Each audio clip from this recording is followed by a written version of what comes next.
This program is brought to you by generous donations from the community and sponsored by Stiefel Financial.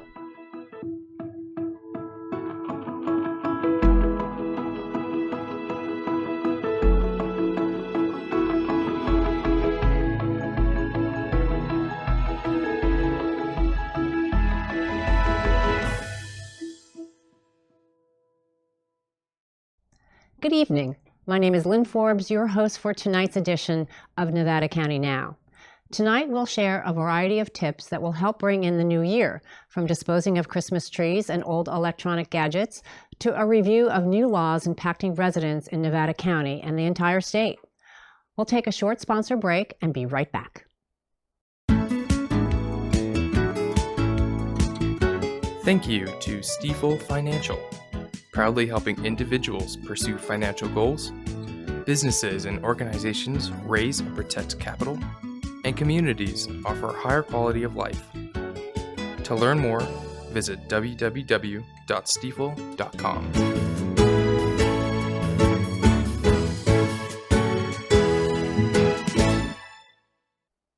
As the holiday season comes to a close, many households are left with more than just fond memories.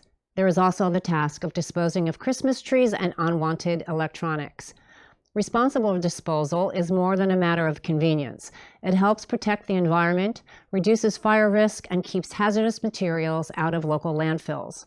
In Western Nevada County, there are multiple options and sites that residents can use to help dispose of Christmas trees. You can utilize one of the free drop-off sites through February 6th at the Rood Center, the McCourtney Transfer Station, and Condon Park in Grass Valley. Links to these locations are in today's show notes. In Eastern Nevada County, Tahoe Truckee Sierra Disposal will pick up your tree. All you have to do is cut up the tree in 3-foot sections and place it at your curb on your regular trash pickup day. 'Tis the season for new gadgets. Safely recycling old electronics and batteries helps to prevent fires. Devices with embedded batteries, including cell phones, laptops, earbuds, vapes, and other electronics, can be recycled for free at the McCourtney Road Transfer Station in Grass Valley. If a battery is difficult to remove or requires special tools, officials say it's best to recycle the entire device with the battery still inside. Larger batteries, such as those used for power tools, lawn equipment, and vehicles, must also be recycled separately and never be included with regular trash or recycling due to their high fire risk. If it is easy to remove the battery from your device, including household batteries like AA, AAA, D, 9-volt, or button batteries, residents can recycle them at the curb. Just place the batteries in a clear plastic bag and set it on top of your blue recycling cart on collection day. Free drop-off locations for household batteries are also available throughout Nevada County, including county buildings, libraries, and transfer stations. A full list of locations can be found in today's show notes. Don't go away. We'll take a short commercial break and we'll be right back.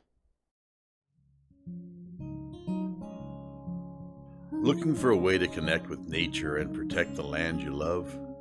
Bear Yuba Land Trust is your partner in preserving the beautiful landscapes of Nevada County. Whether it's hiking, volunteering, or supporting conservation efforts, your involvement makes a difference.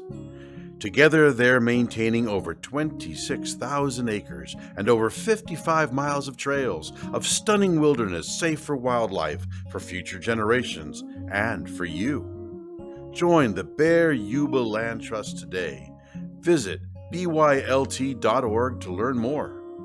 Let's protect what makes this place so special. Bear Yuba Land Trust, protecting the land, preserving the future.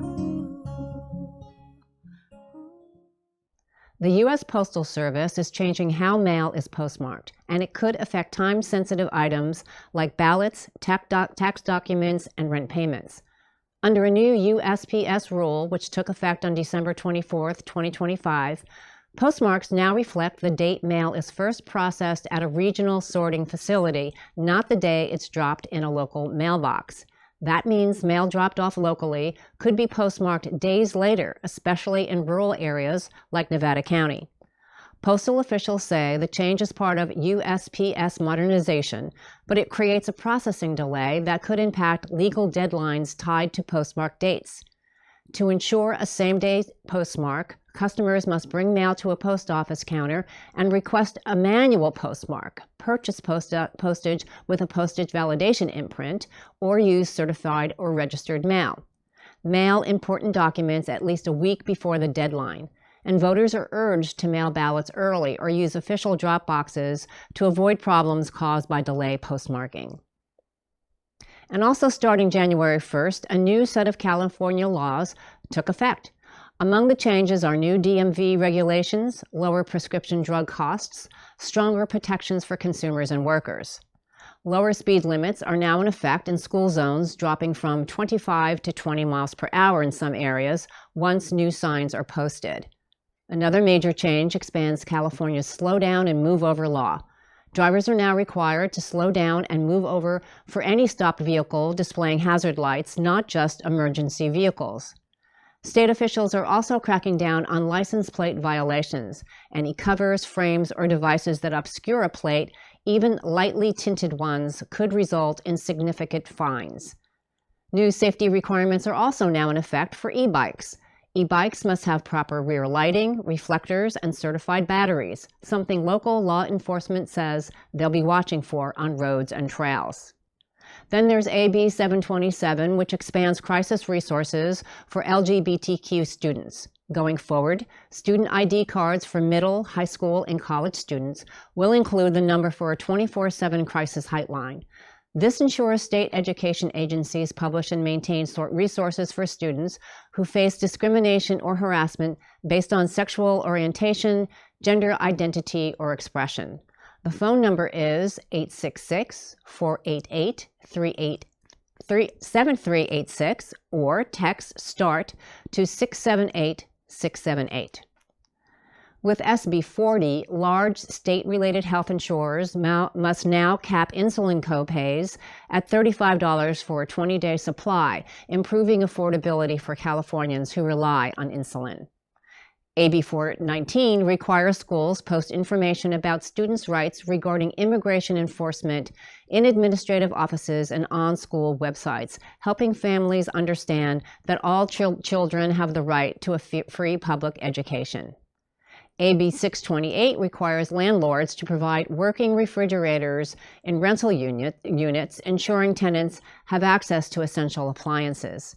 For a full list of all the new laws can be found on the state's official website at gov.ca.gov, and the full link for that information is in the show notes.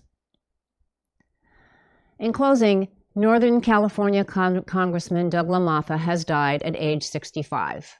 LaMalfa has represented California's 1st congressional district since 2013, serving rural communities across Northern California. A 4th-generation rice farmer, he was known for his strong advocacy on agriculture, water policy, and forest management. Colleagues on both sides of the aisle are remembering him for his years of public service. Governor Gavin Newsom issued the following statement regarding LaMalfa's death. Congressman Doug LaMalfa was a devoted public servant who deeply loved his country, his state, and the communities he represented.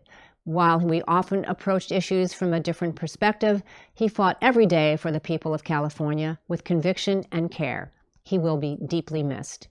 In honor of Congressman LaMalfa, flags of the state capitol and Capitol Annex swing space will be flown at half-staff. His death leaves a vacancy in the U.S. House, with a special election expected in the coming months. Well, folks, thank you for watching this edition of Nevada County Now, your choice for local news brought to you by locals.